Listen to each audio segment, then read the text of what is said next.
Explorers have always sought out the extremes on Earth.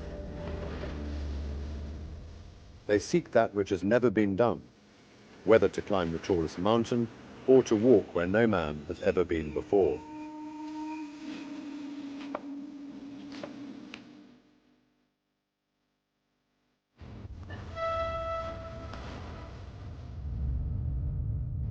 Expeditions are my way of life. In 1979, I led the very first journey to circumnavigate Earth through both poles. It was a grueling expedition which took 3 years to accomplish and 7 years to plan. I've been doing expeditions for over 30 years, starting in the British Army. That was where I first met the Land Rover.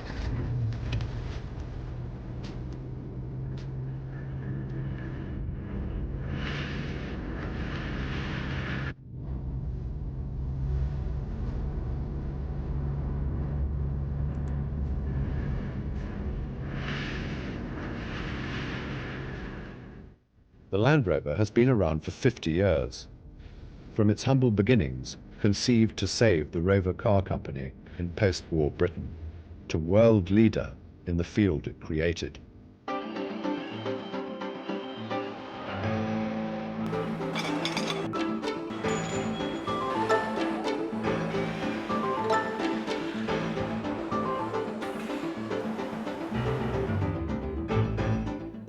These pioneers played a major role in the early days of the company. Tom Barton, designer of the original Land Rover, Spen King, father of the Range Rover, Jeff Miller, development engineer, and Roger Craythorne, demonstration manager, span 50 years' experience designing and developing Land Rovers. They remember creating the first civilian off-road vehicle. The variations, the expeditions, innovations, and new products. They've returned to the home of Land Rover in Solihull, England, to reminisce, witness the transformation of their visions, and to look into the future.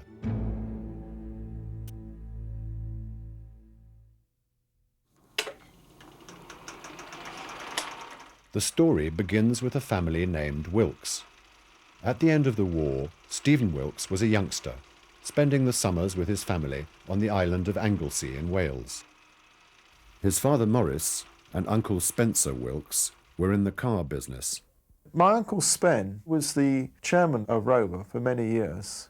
He was really instrumental, obviously, in my father actually even being employed there at all. My father, I wouldn't describe my father as a businessman. Not really. He was much more of a solving technical problems, that type of thing. A man who was full of interest. There was always this sort of child there. He would be onto one thing and then it would be onto another thing. He always loved making things. He had an automatic mowing machine.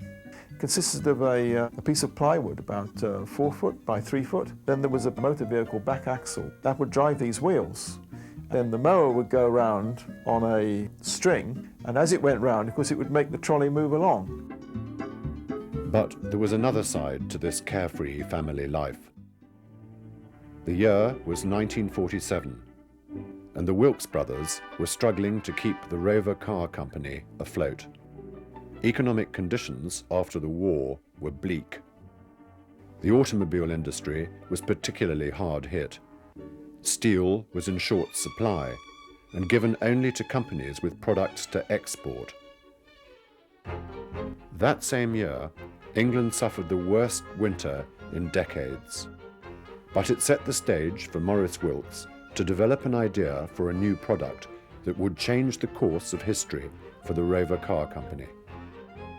There was a lot of snow, as I recall, and a great storm that followed after that, and floods. And the storm blew down lots of trees down the drive, so access to the house, well, you couldn't get there with a motor vehicle. And so it was important to my dad to be able to clear these trees as quickly as possible.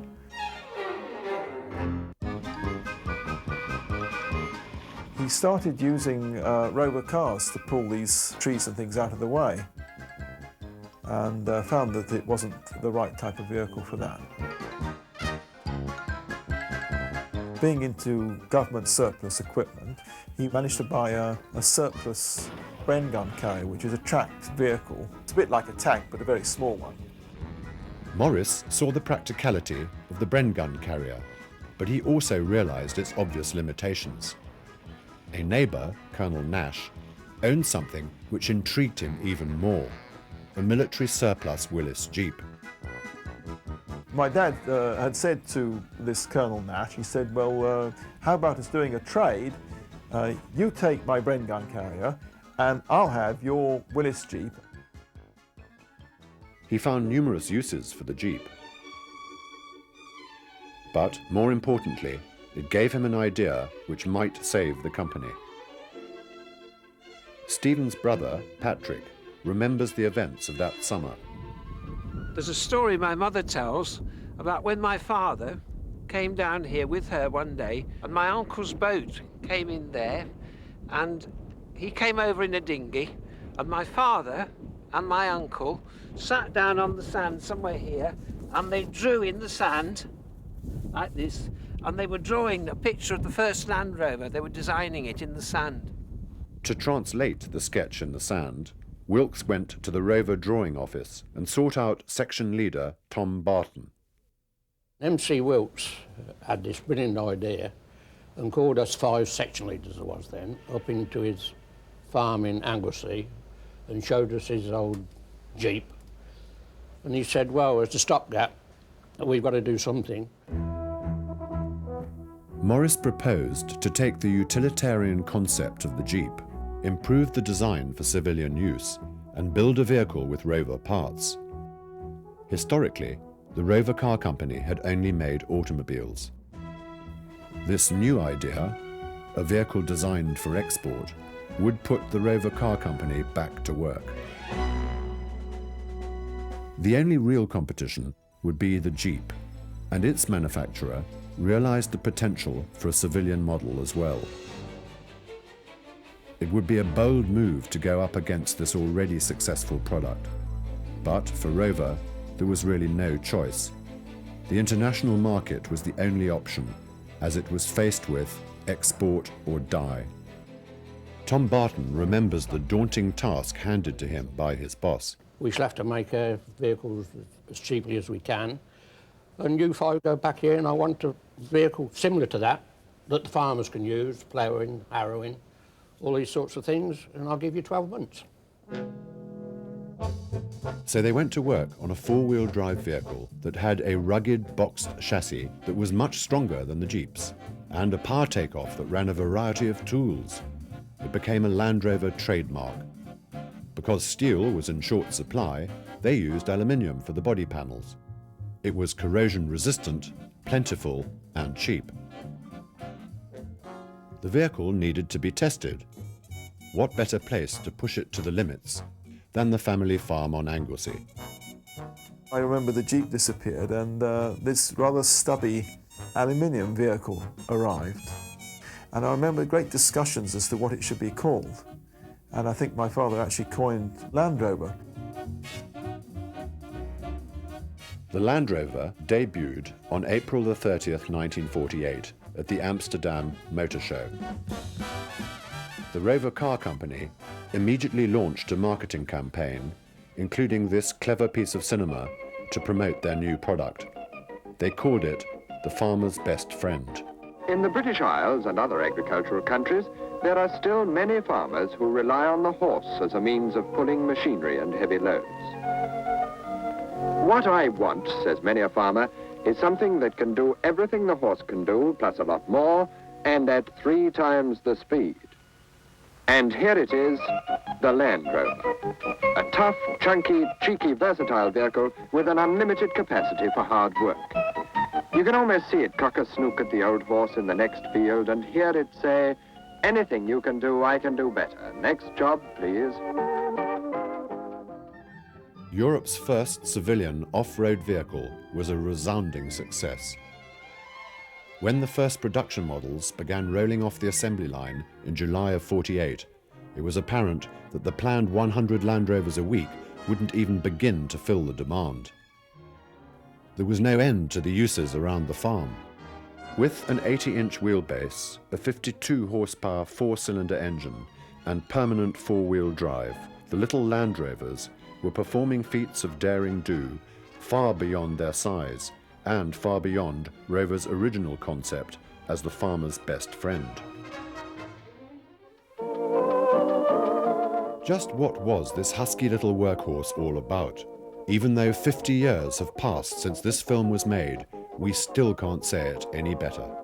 There's something about the purposeful, functional Land Rover that makes an irresistible appeal to the young and the young in heart.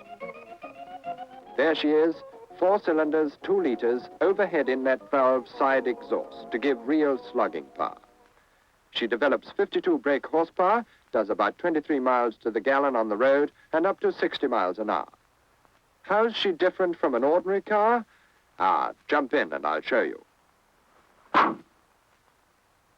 To begin with, she's got 4-wheel drive. That means you can go anywhere the tires will grip. Then you've got 10 speeds, 8 forward and 2 reverse, 4 high ratios for normal use and 4 low ones for the really rough stuff.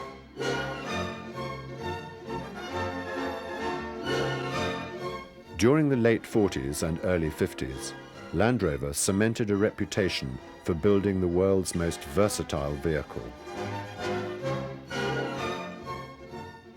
Land Rover offered models for a variety of duties. Its versatility made it a natural for leisure pastimes. Even royalty and heads of state wanted to ride in a Land Rover.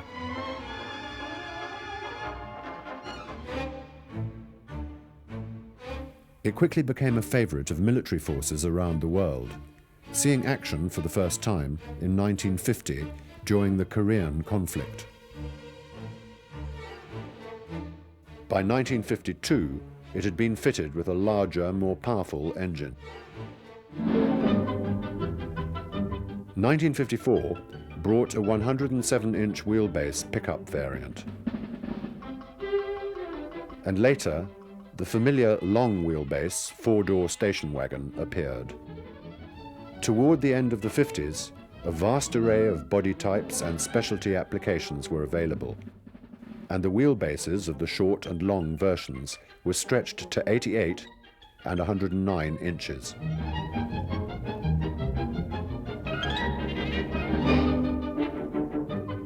One step more was needed to make the Land Rover the truly universal vehicle, namely to produce it in both petrol and diesel versions. In 1957, Land Rover introduced an all-new overhead valve 4-cylinder diesel that was followed in 1958 by a gasoline engine with a similar design. From now on, you can buy a Land Rover to run on the fuel of your choice. Descendants of these robust engines are still in production today.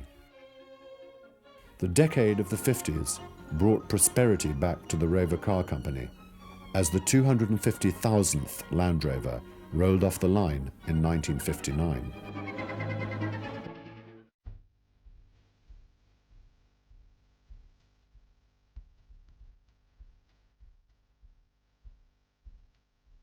The possibilities of four-wheel drive caught on with the adventuresome.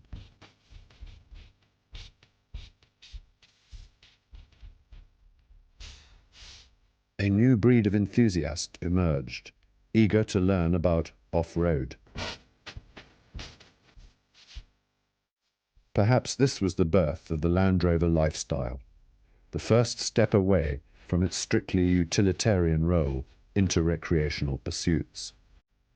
Over time, the Rover Company set up test courses at the factory grounds at Solihull and began to teach.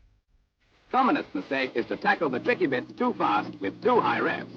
A Land Rover, like any other mount, mechanical or horseflesh, gives of its best when each obstacle is approached intelligently and not in a mad rush. For example, taking uneven muddy ground too fast. The 1950s were known as the age of expeditions.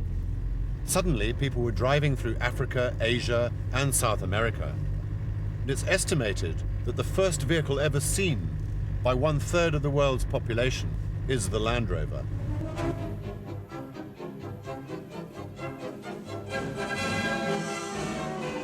In those days, expeditions were part of the development of the vehicle, weren't they? I mean, back in the Series 1 days, we've got 80, by then I think there were 86-inch Land Rovers, but we had the Oxford and Cambridge expedition. And always rivers to cross, rivers and streams without names. Waters bridged once years ago by men of the 14th Army, who were sometimes called the Forgotten Army. In Singapore, they get the welcome they deserve as the first motorists to have driven across this great overland route. These sturdy Oxford and Cambridge vehicles were examined by the Rover organization on their return, and it was found not a bit the worse for this toughest of endurance tests. 18,000 miles, London to Singapore.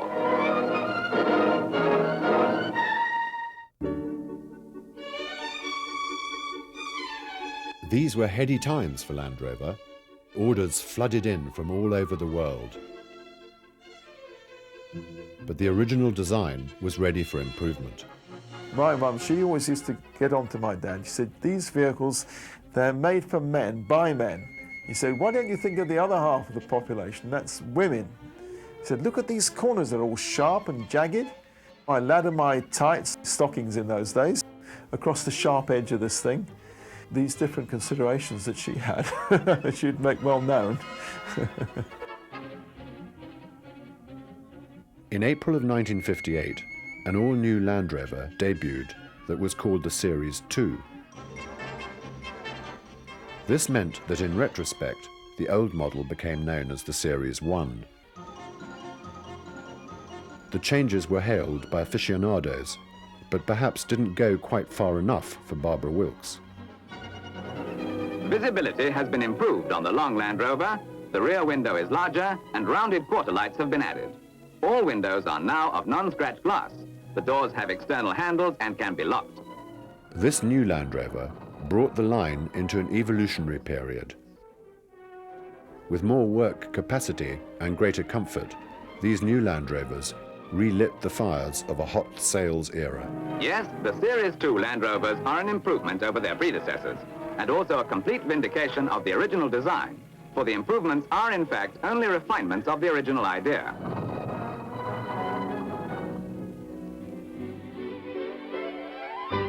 The 1960s could probably be called Land Rover's Age of Specials. The Series 2 evolved into the Series 2A, with a few mechanical improvements in 1961. By April 1966, the total number of vehicles produced reached 500,000. The vehicles reached new levels of adaptation and multi-use roles. In the mid-60s, there were 150 different variants available. Military forces all over the world ordered armoured cars, ambulances, and a lightweight air portable version. And of course, everywhere the Army goes, the Land Rover goes too. Here she goes, weighing well over a ton with trailer. And here she comes, safe and sound. And it's just one more problem to which the Land Rover provides the answer, for it packs more power and usefulness into a few cubic feet than any other vehicle on Earth.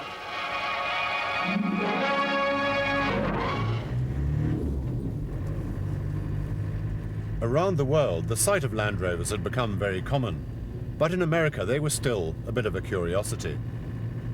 As far back as 1950, small numbers had been imported. But as Americans realized their recreational potential, the market grew. By 1967, special North American export versions were produced to compete with other 4x4s. Sales peaked at several thousand units, but emission regulations were tightening, and the relatively few numbers did not justify the investment. And so, with sales booming everywhere else, the American market was abandoned in 1974 for greener pastures. The experience was to be a valuable lesson later on.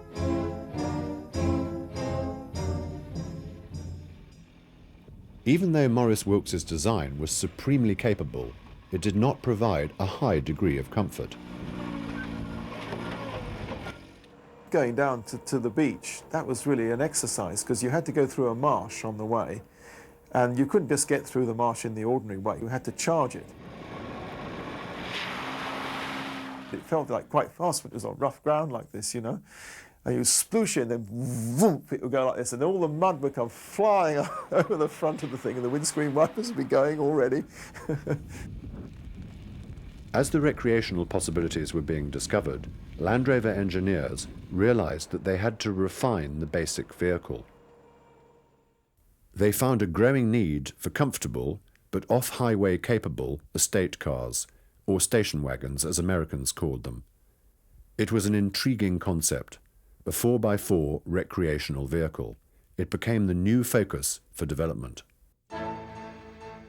A young engineer was appointed head of Rover's new vehicle projects team.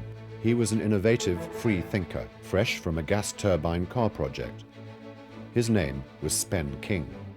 The target was to make a vehicle with conventional seating, which Land Rover really hadn't got in those days, to make it a very good ride by car standards on the road, and ride and handling and everything to motor car standards of those days, and to make it as good or possibly better than Land Rover off-road. As Rover saw the need for more comfortable off-road vehicles, an engineer named Graham Bannock discovered an identical trend developing in the United States. It was simultaneous. I mean, he was doing this investigation which said that the leisure 4x4 market was in for a big growth, and God knows he was right. Vehicles like the Ford Bronco and Chevy Blazer were headlining the growing recreational 4x4 market. Once again, it was time to convince the board. As Spen said, one of the first things we must do is to show what they were known as new vehicle projects people what 4x4s were about. So we decided to take 15 or 20 Land Rovers down to Eastnor and some competitive vehicles, Nissan, Toyota, Bronco, International Scout. We did a 2-day safari and convinced them of the off-road abilities of Land Rover, and in some cases the lack of off-road ability of some of the competition. The team was convinced, and King led the development. They built several prototypes with decoy names, such as Velar and Road Rover, and finally settled on the one that became the world-renowned Range Rover. The next step was to convince the board of directors to build it. One of the first demonstration dives was to have this dramatic entry of the red number 6 prototype down a grassy bank where we got all of the directors. Roger Craythorne realized it would take a clever presentation to impress the board, using one of the most basic rules of salesmanship. It's like most things. If you've got to sell a new design, you need to show people and not just tell them. So, you know, pictures tell a lot of stories about just how well things work. We basically took the body off a Range Rover, put a roll cage on for safety, loaded it to the correct unladen weight.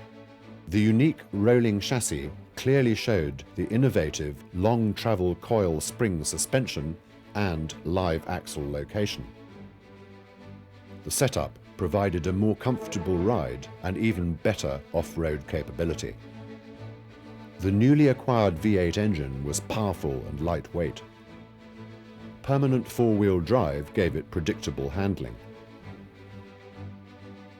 Disc brakes were fitted for the first time on a vehicle of this type, as was a load leveling device between the rear axle and the chassis.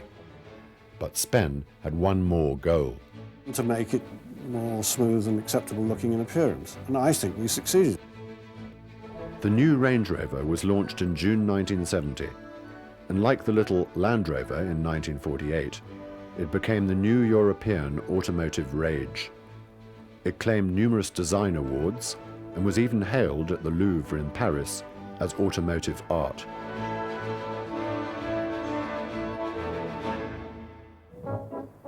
Unlike the Range Rovers of today, these first examples were not particularly luxurious. but they were versatile. And go anywhere means just that. Go shopping, go visiting, go to work, go to school. Range Rovers are so many cars in one. If you're open-air types, this is the car to get you there. Hiking or skiing or just getting away from the rat race. The Range Rover does it for you, together with all the gear every family carts around. Helping a much older sister through a situation that no ordinary saloon car would even attempt on its own is just a courtesy for the Range Rover. The Range Rover is a real performance car and a real car for the sporting family. You can tow a big yacht and launch it too if you like.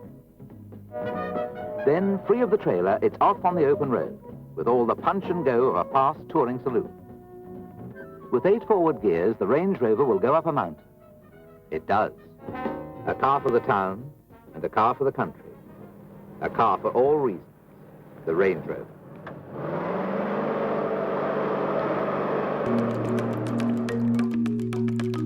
For Range Rover to truly be a member of the Land Rover family, it was important for it to prove itself.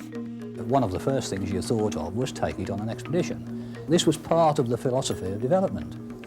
We built 2 Range Rovers, the idea being they were going to be driven from Anchorage in Alaska right down the North American continent, across Central America, down South America to Tierra del Fuego. The Darien Gap in Panama, with its beastly climate, dense, hilly rainforest, ravines and swamps, stood as a barricade between North and South America. The British Army undertook a road-building exercise through this hostile territory, and it cemented Range Rover's reputation for being robust and rugged. The filmmakers viewed it as another milestone for the empire. Our Choco friends watched us leave. From now, they would probably reckon their calendar from the year the motor cars came. These smooth paved roads are misleading, and they will peter out and turn into a rough track. So rough in places that it would shake an ordinary car to pieces. Range Rovers were also put to the test in other parts of the world. In 1970, Land Rover engineers and Ken Slavin drove across the Sahara Desert. The 1,000-mile journey through Central Africa was a good proving ground, with temperature extremes and variety of terrain.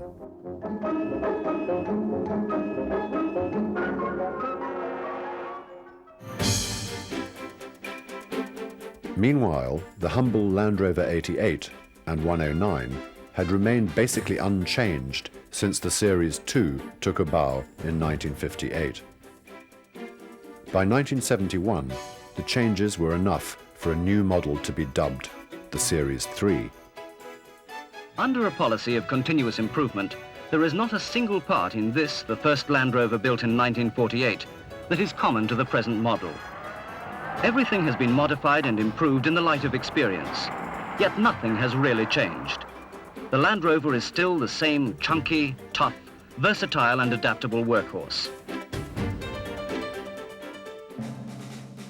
Once again, the Series 3 exhibited design changes typifying evolution and not revolution. On the outside, hinges were flattened, the air intake was moved, and the old wire mesh grille was replaced with the plastic one. Inside, a new dashboard housed a Land Rover First. Instruments positioned in front of the driver, making it possible to operate all switches whilst wearing a seatbelt. But perhaps the biggest improvement was a new synchromesh gearbox, making operation quieter and eliminating the need to double clutch between first and second. The Series 3 was built for purpose and quickly took up global duty. The company celebrated the 1 millionth Land Rover in June 1976. With all this success, it was apparent that this was no ordinary car company. Something special was happening. We was all enthusiastic, mad keen on the Land Rover.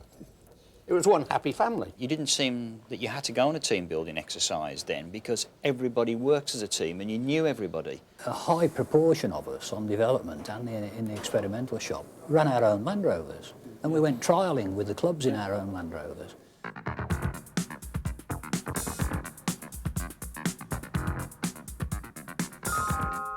Yet another Land Rover tradition continued.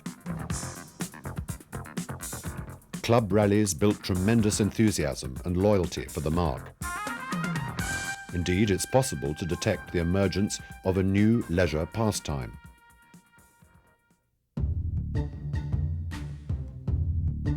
In the early 80s, Land Rover found a new opportunity to showcase the now legendary capabilities of its vehicles. It was called the Camel Trophy. This was pure four-wheel drive adventure, the Olympics of off-roading. Each year, amateur teams headed out to tackle challenging terrain across the planet's most remote regions.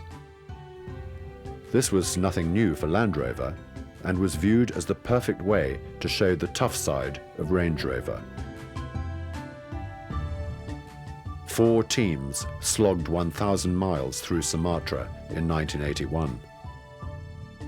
In 1982, 8 two-man teams from 4 nations crossed New Guinea.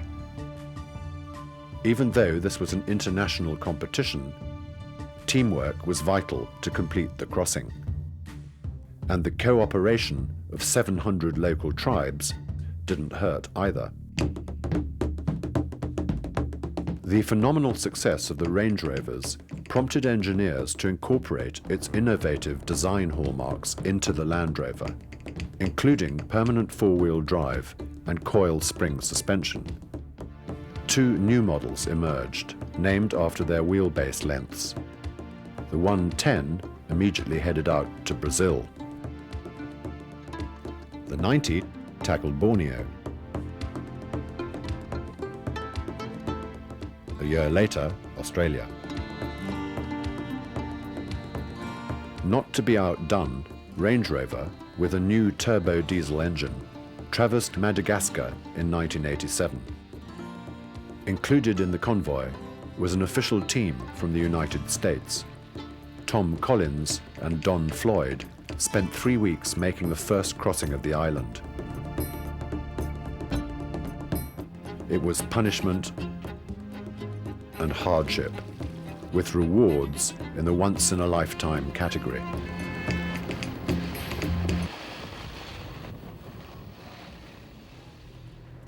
"40 years after the first Land Rover rolled off the production line, it was still being used for its original purpose. As a rugged utilitarian vehicle, great for expeditions or on the farm, and country lifestyle pursuits.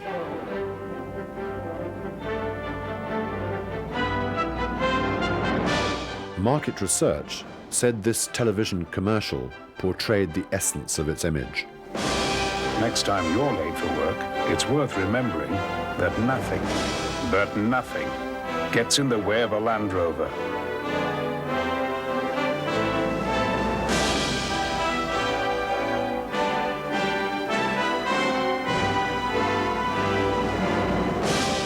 The best 4x4, by far. The 1980s saw many developments for Range Rover.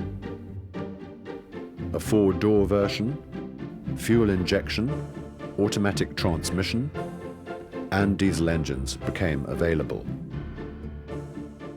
Perhaps most noteworthy, though, was the creation of a super luxury In Vogue special edition. Land Rover wanted to test the waters for a shift to an upmarket model because it had plans to tackle the world's biggest car market, North America. And here's where the story gets even more intriguing. Early research said that the idea of an expensive sport utility was a bad one. Americans wouldn't pay that much money. Or would they?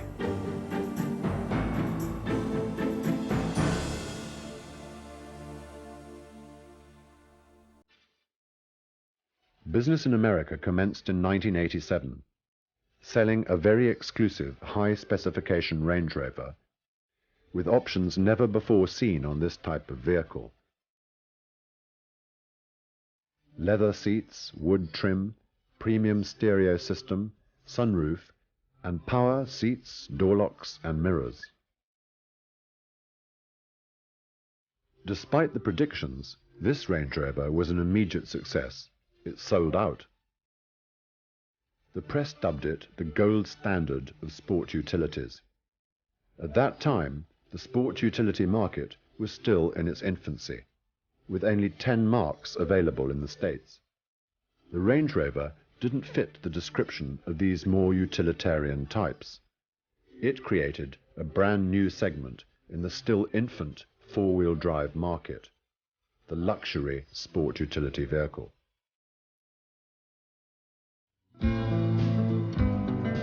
The North American launch was officially celebrated in 1989 with the Great Divide Expedition.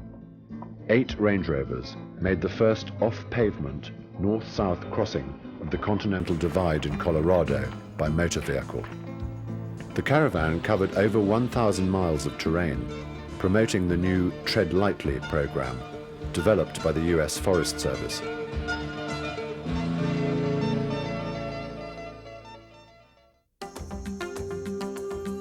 At the same time, the Range Rover went headlong into the high-tech era with a bevy of electronic improvements, pioneering many four-wheel drive innovations, such as 4-channel anti-lock brakes. It became the first sport utility with a viscous-coupled center differential. A driver no longer had to set up the vehicle for tough off-roading. When the surface became slippery, the center differential locked automatically.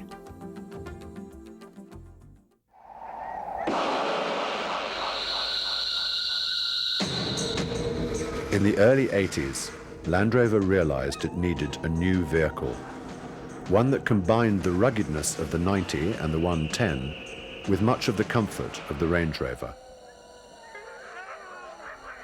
The Japanese had already found a strong demand for this mainstream sport utility.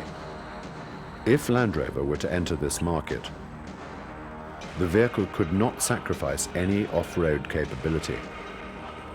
With so many years of experience, it shouldn't be difficult to produce a winner.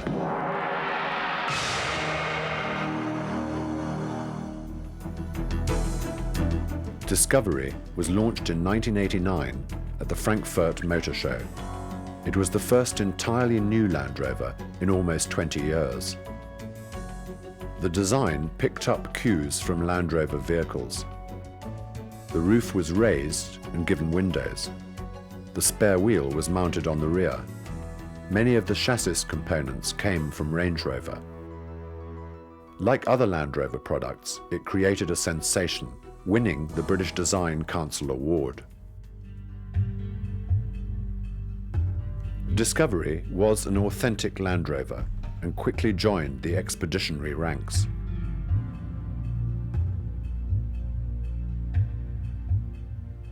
In the late 1960s, my guide, who was a Bedou from the Empty Quarter, which is the greatest sand desert in the world, told me of a lost city where all the frankincense had been stored. It had been lost 4,000 years ago, and I decided to start looking for it. We drove into the middle of the Empty Quarter. 700-foot-high sand dunes, areas of very soft bog sand.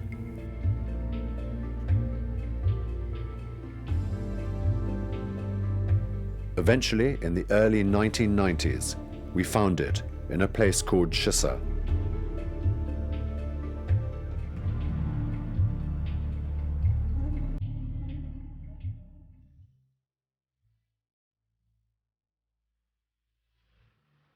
By 1990, 1 million were applying annually for the Camel Trophy adventure. Discovery was tapped for the crossing of Siberia. It quickly proved it was a genuine Land Rover. American participation was now solidly locked in. US team trials, directed by Tom Collins, narrowed the field to 4. Reasons for trying out varied. and proved you didn't have to be young to be fit. Satisfaction, that's all I'm after. It's also an opportunity to demonstrate to my family, my kids, mainly my kids, that they can do whatever they want. When I got my application, they asked the question if you could run a 6-minute mile. I put it down and started running. In 1992, Dan Ammon and teammate Jim West from Phoenix, Arizona, joined the adventure in South America, living in their Discovery for 3 weeks. Their efforts to help other teams earned them the coveted Team Spirit Award. A year later, Discoveries led the adventure in Sabah, Malaysia. Even though it took a united effort to cross the lost world, teams were scored for the many skills required to complete the journey.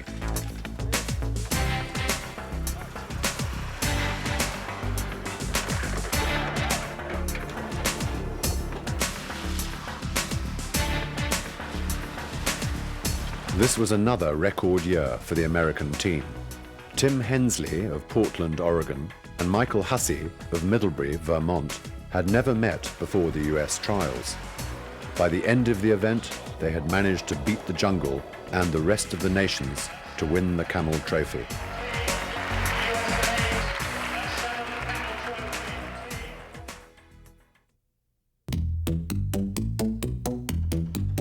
With Discovery, Land Rover now had a 3-model lineup.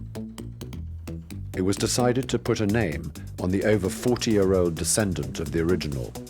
It was dubbed Defender, thereby establishing Land Rover as the manufacturer of a range of 4-wheel drive vehicles.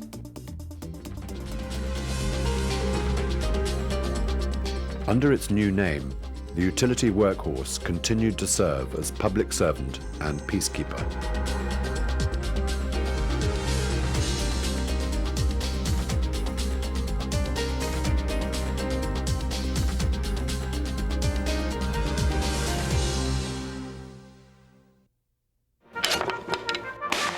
On the leisure front, four-wheeling had exploded.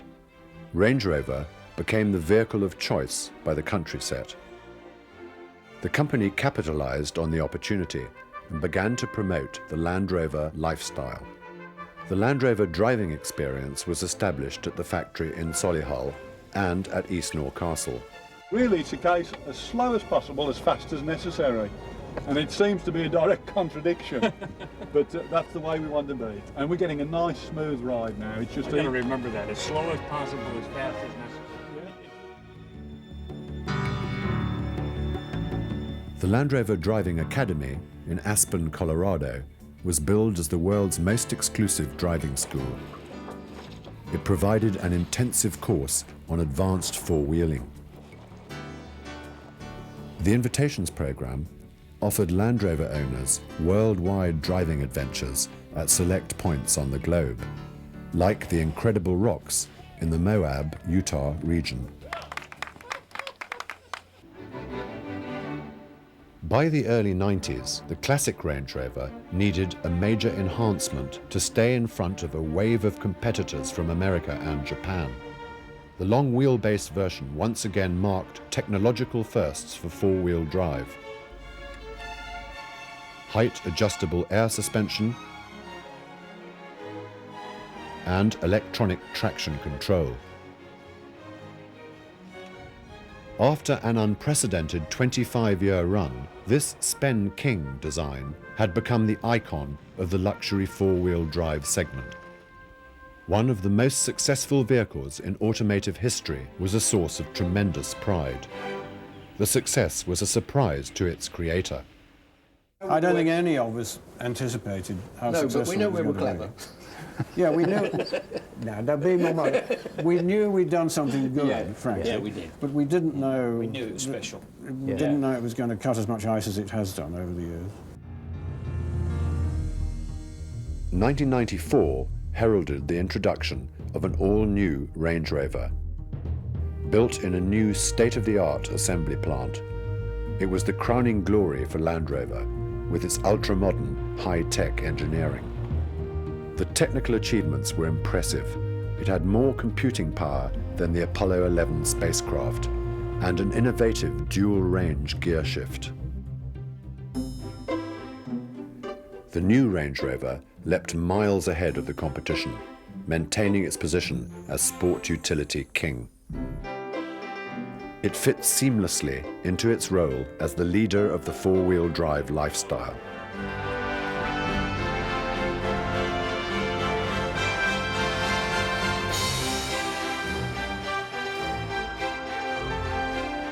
For decades, the marque has been a favorite with celebrities and public figures worldwide.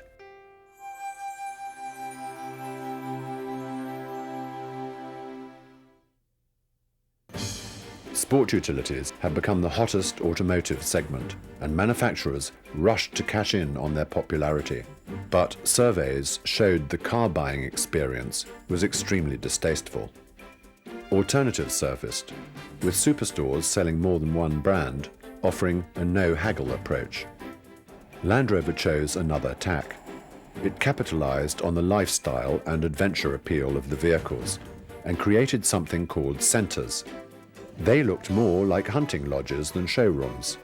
Sales guides dressed as explorers and used demonstration courses to sell the off-road capabilities. You're close now, Bob. You're real close. They also created excitement. Yes! He's on there! All right, 32 seconds. Good job. Nice touch. Good job.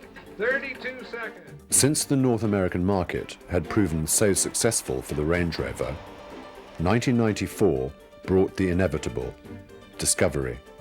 And like its predecessor, it became an immediate hot number. Four Wheeler magazine named it 1995 Four-Wheeler of the Year. It was immediately tapped for an expedition to the world of the ancient Maya in Central America. La Ruta Maya, an expedition of discovery, transported replicas of Maya artifacts to an archaeological site in the rainforest of Belize. This expedition represented the absolute essence of the Land Rover marque values. It was true adventure, providing the freedom to explore the mystery of the Maya. A very authentic endeavor, in authentic vehicles displaying supremacy in negotiating the route. It underscored the individualism of the participants and their guts to tackle this challenge.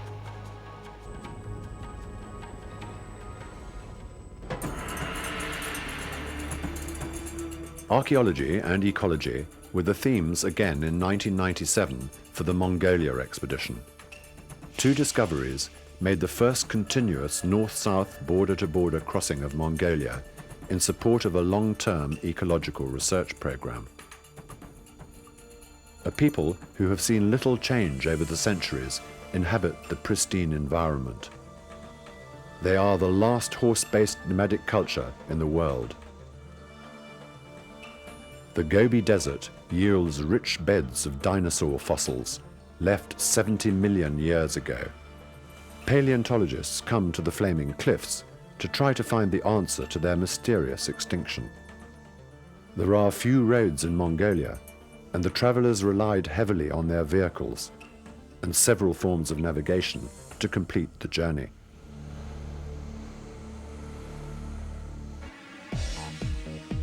As Land Rover turned 50, the next generation was born, an all-new, lightweight model. The first Land Rover without a separate chassis frame, and the first with a transversely mounted front engine. It is called Freelander. And even though it was originally developed for Europe, Land Rover reveals it has plans for eventual sales worldwide. Freelander fit neatly into a new 4x4 segment, the Mini SUV. It is engineered with more than 16 patented features, including hill descent control. It was not designed to replace or even compete with Discovery or Defender, remaining true to the Land Rover's mission to build the best 4x4 vehicles within each segment of the market.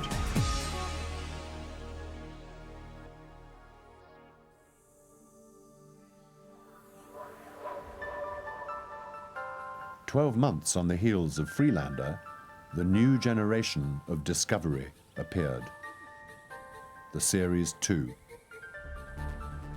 It has been 10 years since its introduction, and by 1999, sport utilities are extremely popular, not only as four-wheel drives, but for daily duties, and they are expected to handle predictably as passenger cars. Advances in automotive technology have made it possible to improve ride and handling. Even though designers choose to evolve the appearance of Discovery Series 2, under the skin there is a revolution in performance. By the end of the 90s, it is clear that the decade has been Land Rover's age of technology. Using onboard computers and advanced hydraulics, body lean in cornering is greatly reduced using a patented system called ACE. This is short for Active Cornering Enhancement. Land Rover engineers have used components of the anti-lock braking system to create even more capability. Off-road driving techniques must therefore also be changed. When a wheel spins, a driver should stay on the throttle instead of letting up, allowing the four-wheel electronic traction control to send power to the wheels with the most grip. Land Rovers have become more capable than ever. Hill descent control takes it another step. Using ABS, speed is limited, providing better control downhill. Is it possible this Land Rover does a better job than even the driver?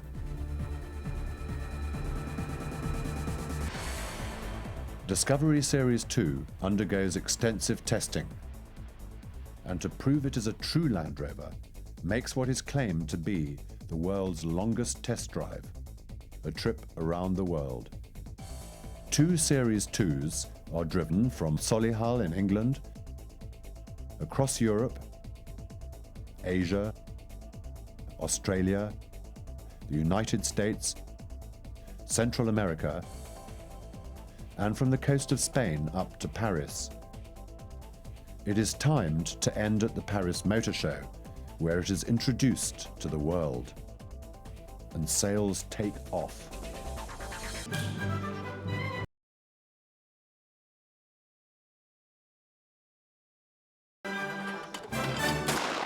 In Colorado, Land Rover owners are given a preview of this new generation at the Land Rover Lodge. Many think they put their own Land Rovers to good work and find the extreme conditions a real eye-opener. Off-roading opportunities in North America leave Europeans envious of the extensive and diverse terrain. Series 2 is a fitting cap on 50 years.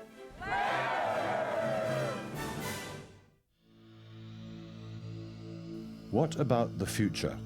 For years, Land Rover had little real competition, but times change, and there are now 19 manufacturers selling over 40 sports utility models in the US alone. The 4 pioneers were given a very special behind-the-scenes tour of GDEC, the Rover Group Design Center, by Jeff Upex, design chief, and some of his top people. Well, actually, this isn't the specific. We aim to shock, you know. Well, you are a very distinct defender filter at the I don't know if it tries at all, but I'd be worried Where about are we trying to get to with the Land Rover as a piece of design? You've certainly made it look like a Land Rover product. Yeah. Where does Land Rover go in the future, and what aesthetic quality represents what Land Rover's about? And how is it separated from everybody else who's gone into the markets that we're in? The market itself has got a lot more sophisticated, but I think actually the solution that you come up with still has to have the same simple elegance that Defender had in 1948. The energy and innovative thinking hasn't changed much in 50 years. But the technology has. This is where the future of Land Rover lies.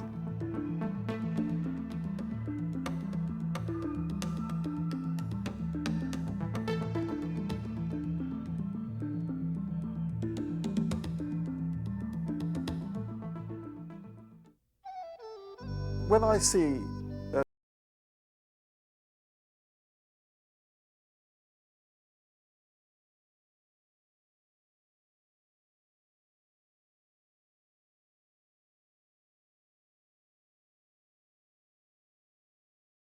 Of course, 50 years is not the end of the story. Land Rover will continue to make great vehicles, and explorers will always find something new to do. In a short while, I will begin my next expedition. We will, of course, be using Land Rovers.